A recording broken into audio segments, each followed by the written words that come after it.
Президент России Владимир Путин смог получить поддержку развивающихся стран, что не позволило западным странам объединить мир против России и изолировать ее.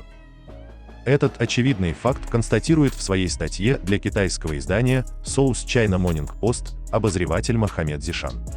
По его мнению, российский лидер Путин, заручившись поддержкой развивающихся стран, сломал программу Запада по вопросу Украины.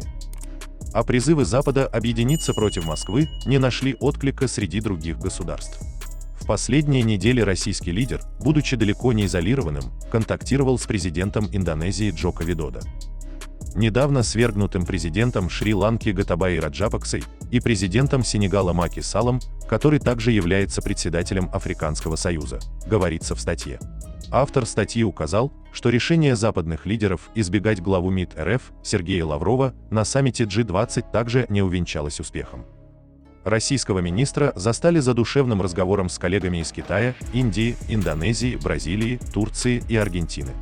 Напомним, что после начала российской военной спецоперации на Украине Запад усилил санкционное давление на Москву.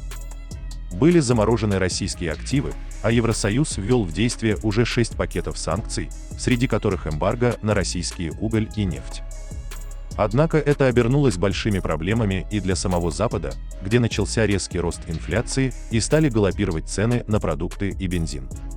Как сообщала Идейли, ранее издание Die Welt констатировало, что разница, которая наблюдалась в церемониях приема при визитах в Саудовскую Аравию президента США Джо Байдена и его российского коллеги Владимира Путина, говорит о росте влияния Москвы.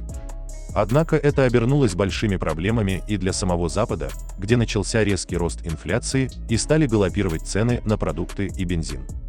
Как сообщала Идейли, ранее издание Die Welt констатировало, что разница, которая наблюдалась в церемониях приема при визитах в Саудовскую Аравию президента США Джо Байдена и его российского коллеги Владимира Путина, говорит о росте влияния Москвы.